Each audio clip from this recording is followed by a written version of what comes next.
Being an artist can be a solitary business. Who can you go to when you need advice? When you want to paint outside but not by yourself?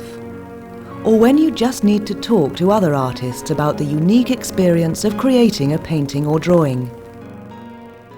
The SAA informs, encourages and inspires over 15,000 artists in 40 countries worldwide. Membership includes a quarterly magazine, competitions and prizes, free insurance for exhibitions and access to local art groups. Professionals, amateurs and beginners are all welcome. Contact us today to find out more.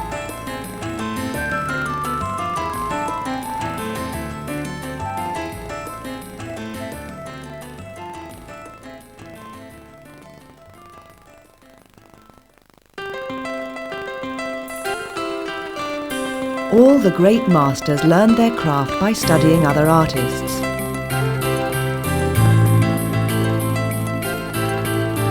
Teaching art brings the modern masters to you on video. We place you on the tip of the artist's brush as you learn how to paint at your own pace whenever you want to. Teaching art, the art school in your home.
In this program of drawing methods, I'm going to illustrate a variety of materials and methods that we can use to enhance our drawings.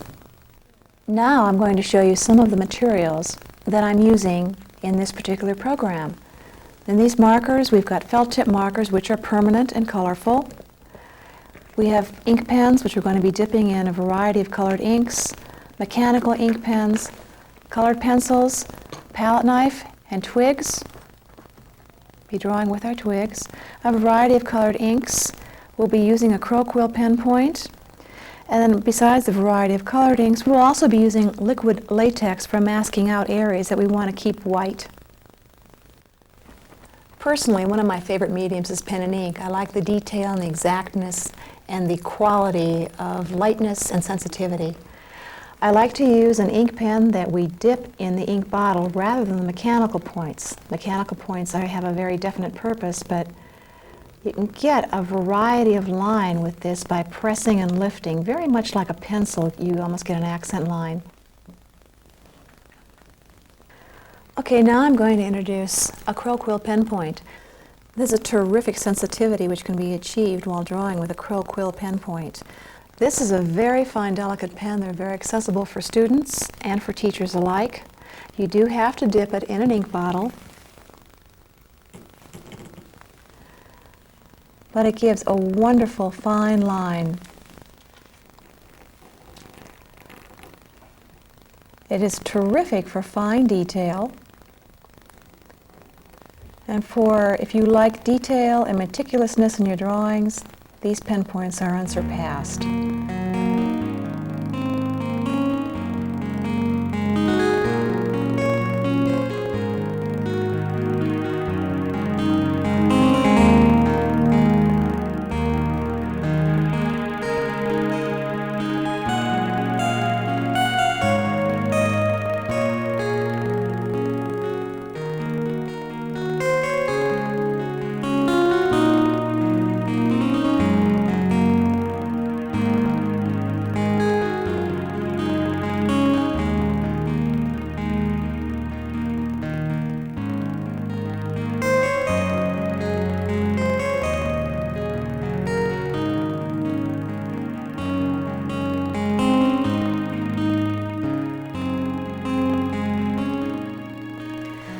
color of this paper inspired me to want to do a large poppy drawing.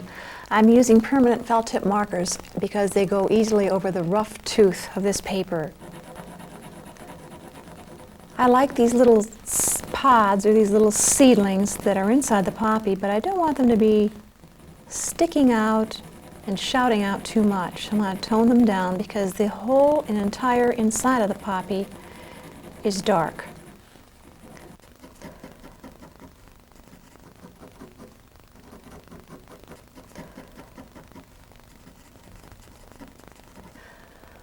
Okay, I'm going to add just some white ink strokes with opaque white ink just on the outskirts of this petal.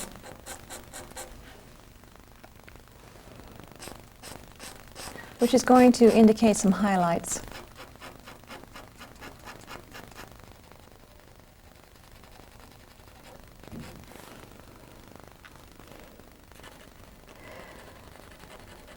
Also, this is adding another value, which in effect is producing more three-dimension. Well, now I'm going to take this poppy and cut it out, and then we're going to mount it on some black illustration board for a terrific dramatic effect.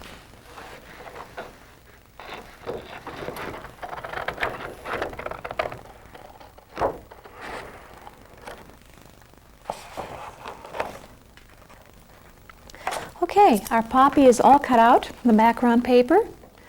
Now I'm going to lay it down on some newsprint and spray it with spray adhesive and adhere it to a black board.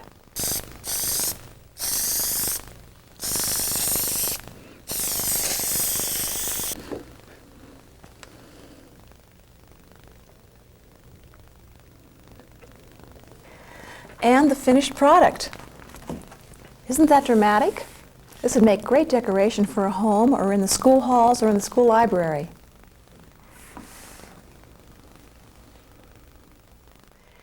Here's a drawing that I began with a rapidograph pen. It's a drawing point, a very fine drawing point, and the ink is constantly fed into the point. This tree was achieved by just numerous strokes in an upward motion, and I'm going to show that and illustrate that as we move to the left here. Here I have another tree at the end of this building.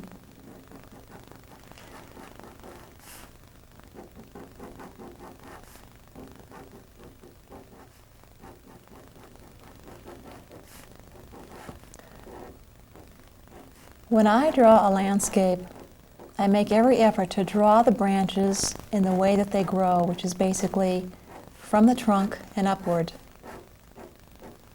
They're reaching toward the light. I'm using Strathmore paper here, Strathmore drawing paper, and it has a nice tooth. This is what's causing the paper to show through the lines that I'm scumbling in now. So let's put some shadow in here, right under the eaves of that roof.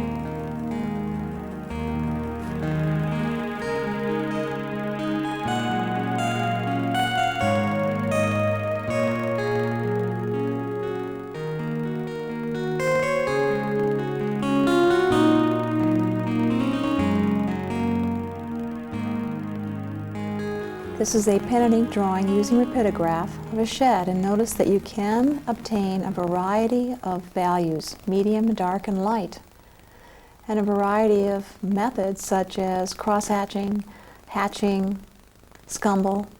All of those can be obtained without dipping your pen into the ink bottle even once. These are the selections of colors that I chose to reproduce these roses in markers. They're called designer markers. This is mascoid, which is a liquid latex. When it's put on a specific area and then rubbed off later, the area remains white. And every place where I have baby's breath drawn, I'm drawing in this liquid latex.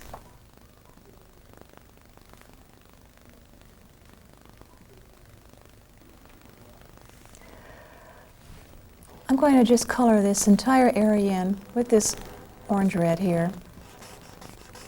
Even though the rose itself is a somewhat darker color, I'm going to give it a base background color.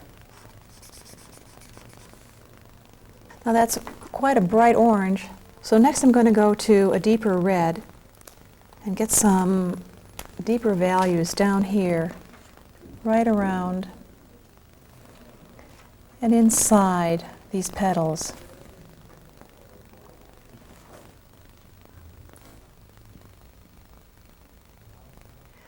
Now I've chosen a dark red called cinnamon because I want to add some dark red values in and around this rose, just leaving some highlights of that orange.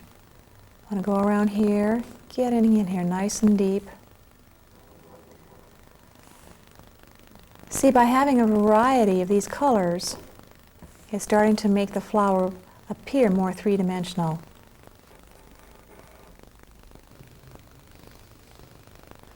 This is quite orange. I'm going to just darken this ribbon with the magenta a great deal. That's going to push that ribbon behind this top ribbon, this tie, the top of the tie there.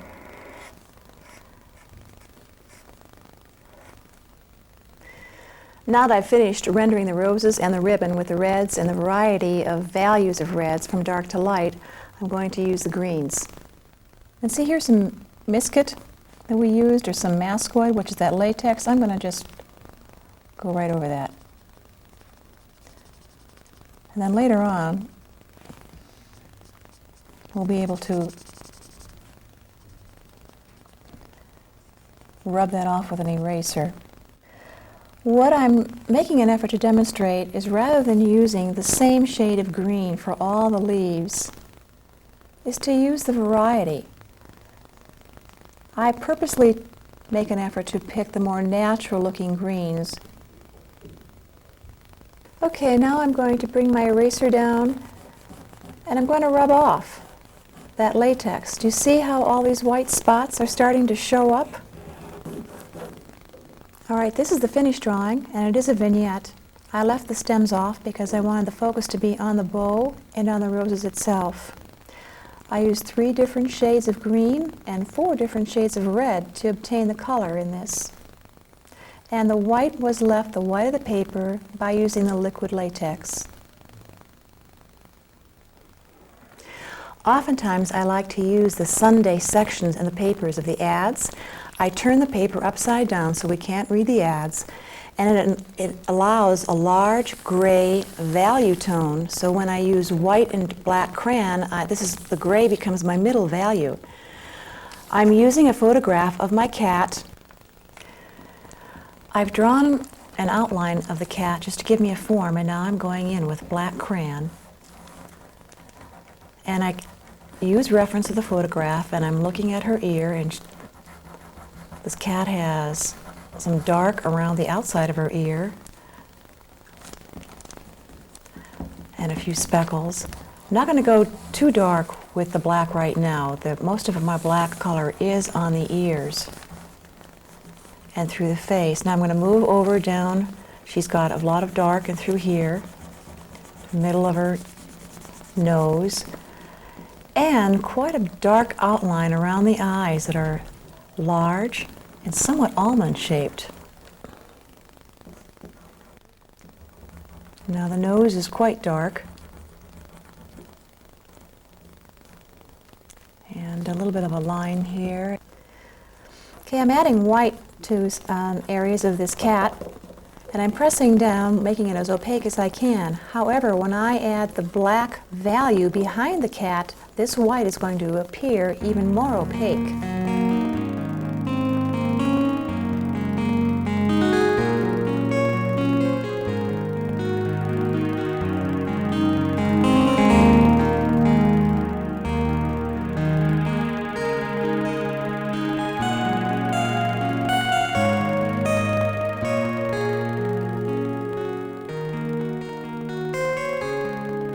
You notice that the newsprint is becoming secondary as I apply more white, so the white is becoming more opaque.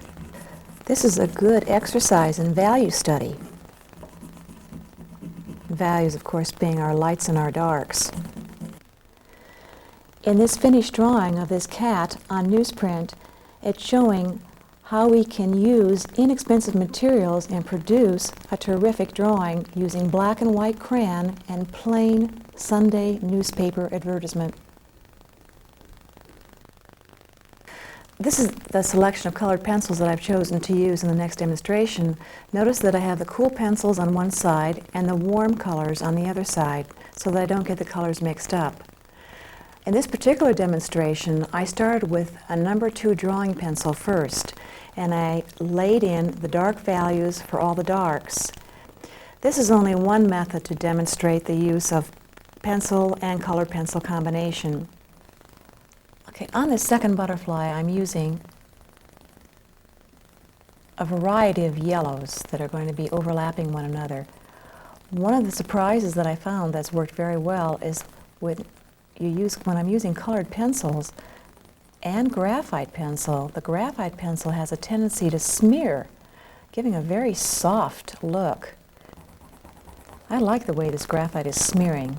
Gives on this particular subject matter, it's giving a nice muted yellow instead of being very bright and segmented. I prefer to mix the colors on the paper directly rather than choosing a color such as brown and using a brown pencil. I like to use burnt sienna and then use a blue over the burnt sienna, producing my own rich brown. When they mix on the paper, it gives a unique and very individual looking color. Now I'm going to add some color to the daisies. I don't want too much attention drawn to this flower at this point. I'm choosing to kind of leave it in the background.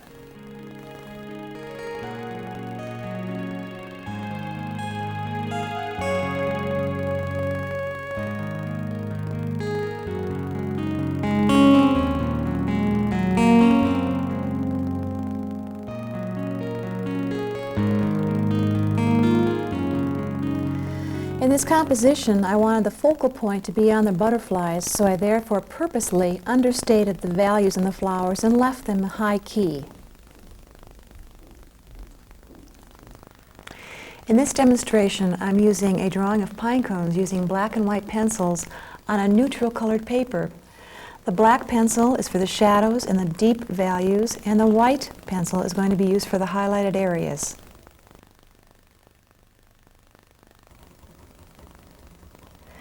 Do you see how when I apply the darks underneath and then add the white highlights, how this petal of this pine cone seems to stand out already?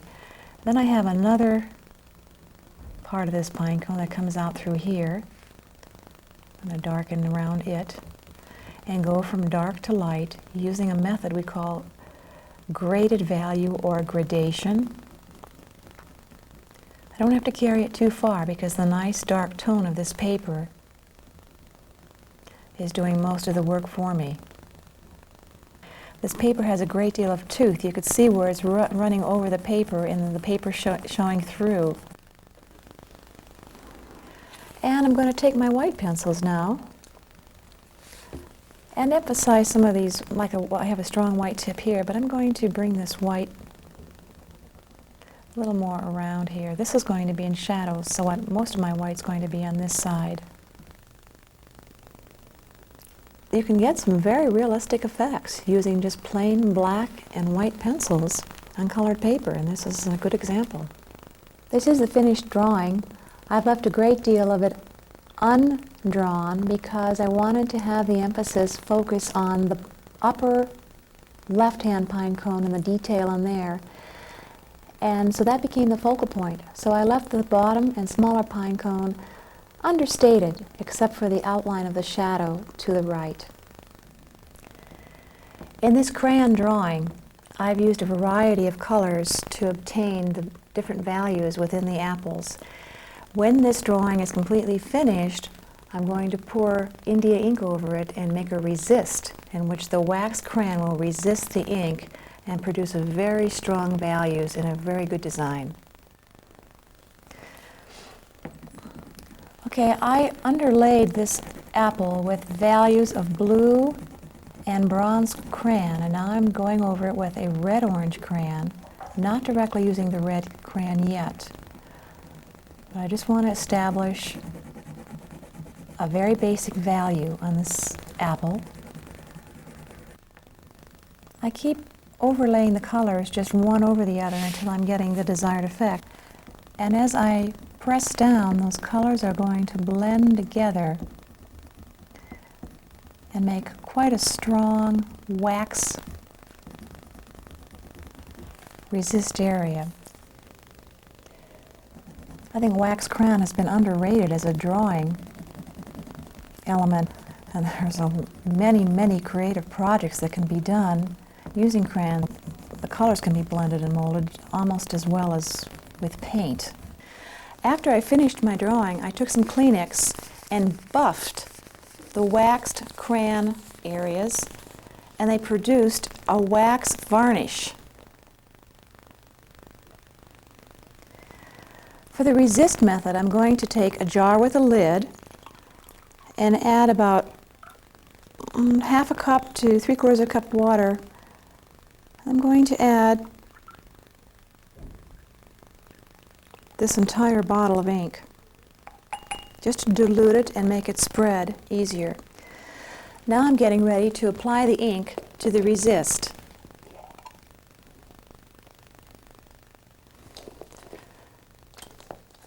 I'm going to pour it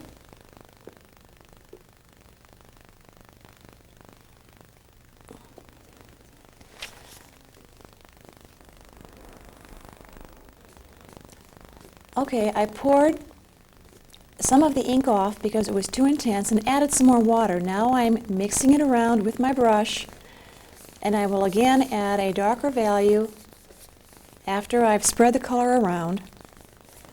It's giving quite a unique design behind the apples.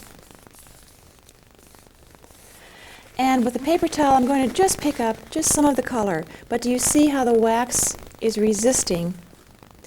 Then I've dipped my brush into the ink and water mixture, and I'm going around some of the forms, giving them more contrast between the leaves, the apples, and the stems. You may wish to use black tempera paint mixed with water. The apples have turned out with a contrast and that waxy varnishing look, almost jewel-like in nature. This next demonstration is going to involve a lot of freedom and drawing with twigs that I've picked up outside. And basically, I'm going to pour the ink onto the paper, guide it with a palette knife, and then going to carve into it with twigs and make a little landscapes. Okay, I'm using an earth-colored ink. And then I'm going to take the stopper and just start down here and just squeeze it out in a diagonal across the board. And the reason I'm using a diagonal is because it's a good design method and it shows a great deal of action. Next, I'm applying a color where I have mixed burnt sienna and Prussian blue bearing a very deep blue. And I'm going to just put a little bit of this underneath here.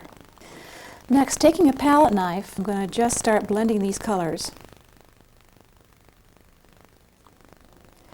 in the form of a landscape of a hillside.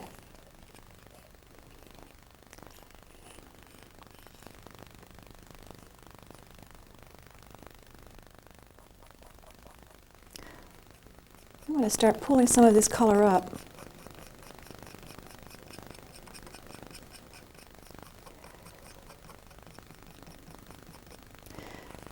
And indicating grasses.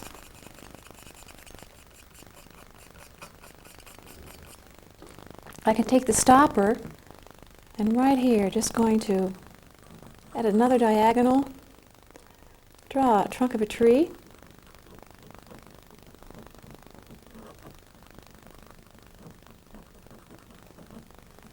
If you want to play with something like this in a landscape format, I suggest that you do some thumbnails or some small sketches first. Okay, I'm going to bring some more branches and trees up and through here using a twig. So if you're on a budget and you can't afford expensive ink pens, there are alternatives. Now, one more thing that I would like to use is an old toothbrush, which every household has. I wet the bristles first. I'm going to dip it in some of this mixture. And just going to make it look like leaves, like brush. Just some texture. Now one thing I'd like to do is I notice I've got quite a puddle in this corner. I'm going to see if I can get this to run. There we go. I want to tilt it toward me because I want to keep some of that nice bright reds there on top.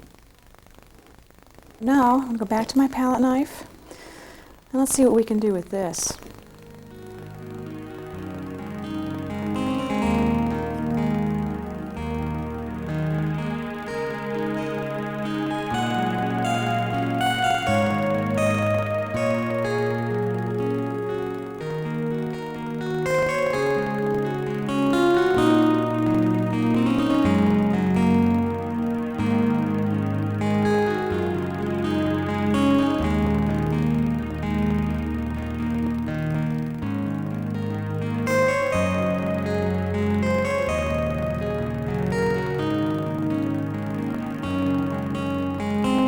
What's happening with this entire poured ink example is that we have the freedom of liquid with the control and the, shall we say, the skill, where we're using our drawing skills here to make a composition.